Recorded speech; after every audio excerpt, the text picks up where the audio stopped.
सबसे पहले तो मैं आदरणीय अर्जुन मुंडा जी, आपका भाषण सुन के मुझे बहुत अच्छा लगा और मैं ये महसूस कर रही थी जैसा वो अपने विचारों को प्राकृतिक दृष्टि से हमारे समाज के आदिवासी भाइयों का जो संस्कृति है, नेचर है, और आज आपका भी भाषण बिल्कुल नेचुरल प्राकृतिक रूप से वैसा ही था जो हम सब लोगों को बिल्कुल बहुत अच्छा लगा। और मैं यही चाहूंगी कि आप जैसे नेता जिस तरह से हमारी आदिवासी समाज को मन को जानने वाले और उनकी व्यथा और संस्कृति तमाम सारी चीजों से जो आपने यहाँ सारे लोगों को जो जानकारी दी, मुझे बहुत प्रसन्नता हुई। और मैं वास्तव में पहला भाषण मैंने सामाजिक दृष्टि से आपका सुना, इसके पहले ऐसा भाषण कभी किसी नेता ने हमारे आदिवासी समाज के व्यक्ति ने नहीं दिया, जो बिल्कुल उस स्वभाव नेचर के साथ होता है। हालांकि अब उनके भाषण के बाद तो मैं नहीं समझती कि मैं कुछ ज्यादा बोलूं, लेकिन आज इस मौके पर मैं यहाँ पर उपस्थित झारखंड प्रदेश के पूर्व मुख्यमंत्री, वर्तमान में लोकसभा के सांसद और भारतीय जनता पार्टी के उपाध्यक्ष आदरणीय अर्जुन मुंडा जी, इस संस्था के संरक्षक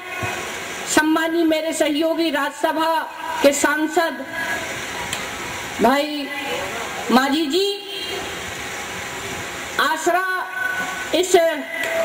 संस्था के संयोजक भाई आनंद साहू जी और उनके तमाम सभी पदाधिकारीगण, और यहाँ पर पूरे देश भर से आए हुए अन्य प्रांत से जो इस महानगर दिल्ली में काम कर रहे सभी भाइयों बहनों एवं पत्रकार बंधुओं, सर्वप्रथम मैं इतना ही कहना चाहूंगी, आज ये आदिवासी त्योहार पर सरहुल का जो त्योहार बहुत आज के दिन आदिवासी हमारी संस्कृति और परंपरा में एक नए वर्ष की शुरुआत होती है और बड़ी खुशी और आनंद के साथ इस दिन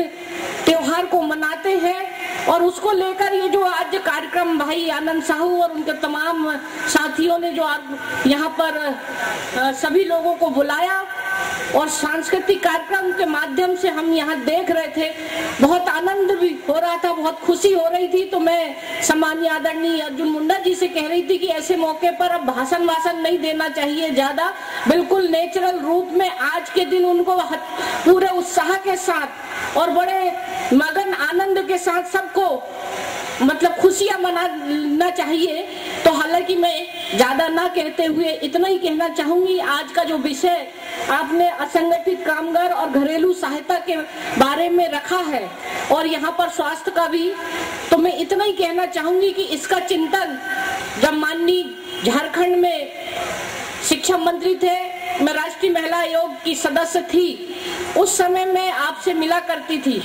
और आपका जो उस समय का मैंने सोच और चिंतन हमारे आदिवासी समाज के प्रति देखा था, तो उसी समय मैं कहती थी कि काश आपको यहाँ मुख्यमंत्री होना चाहिए था। और ईश्वर की देन मतलब देखिए कृपा कि शायद मैं तो उनको दिल से ये बोला था और भविष्य में वो उसके बाद मुख्यमंत्री बन गए, लेकिन फिर भी उन्होंने मुख्यमंत्री बनते हुए उस प्रदेश में बहुत काम किया। और जो सोच है वास्तव में यहाँ पर जितने भी हमारे कामकाजी भाई रोजगार के चक्कर में यहाँ दिल्ली में रह रहे हैं, इसके विषय में कुछ दिन पहले हमारे सांसदों भाइयों की मीटिंग हुई थी और इस पर हम लोग ने विचार विमर्श किया था। मैं आपको बताएं, राष्ट्रीय सेवा समिति और जनजाति मोर्चा और स्वयंसेवी संस्थाएं हमारे संघ के द्वारा कि आखिर देश भर से इतनी संख्या में हमारी बहनें युवा लड़कियां आती हैं, उन महिला वर्ग जो यहाँ रहकर उनके साथ किस तरह से अत्याचार और शोषण होता है, उसको उनसे कैसे बचाया जाए, उनको कैसे न्याय दिलाया जाए, उस दिशा में ऐसा कौन सा कानून केंद्र सरकार को बनाना चाहिए ताकि उन्हें यहाँ पर पूरी सुरक्षा और संरक्षण मिले, उन्हें न्याय मिले और उनको रोजगार मिले। क्योंकि इस दिशा में बहुत जरूरी हो गया कि आज प्रदेशों में आज आजादी के बाद 63 वर्ष हो रहे हैं, उसके बावजूद भी देखा जाए कि हमारे आदिवासी समाज की जितना विकास होना चाहिए उतना विकास नहीं हो सका। और उस दिशा में आज लोग हजारों की लाखों की संख्या में पलायन करके महानगरों की ओर बढ़ रहे हैं। और स्थिति देखा जाए तो उनकी वही स्थिति है, आर्थिक सामाजिक रूप से वही पिछड़ापन है। मुझे तो बहुत कुछ कहना था, लेकिन आज ये जो खुशी का मौका है आपको, लेकिन इतना जरूर बता दूं कि आदरणीय मुंडा जी,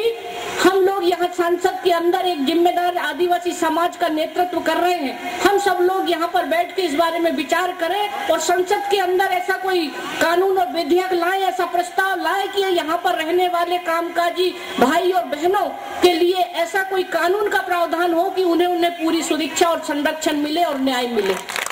और आगामी ही बजट में हम इस बारे में विचार करें।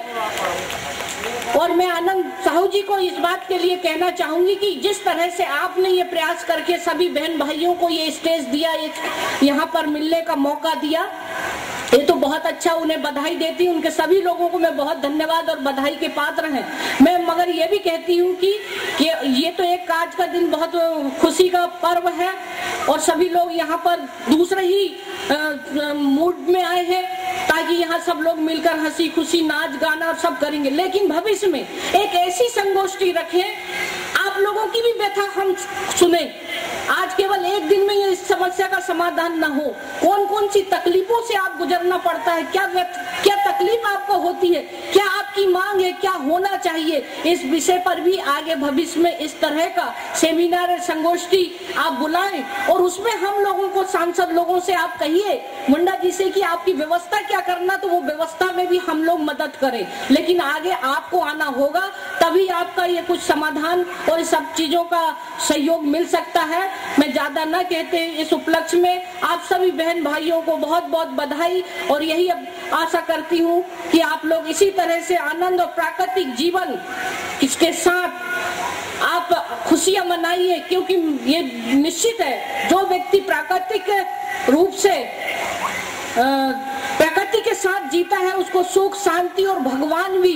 उसे बहुत सफलता जीवन में देता है। इन्हीं शुभकामनाओं के साथ मैं अपनी बात को समाप्त करती हूँ। धन्यवाद।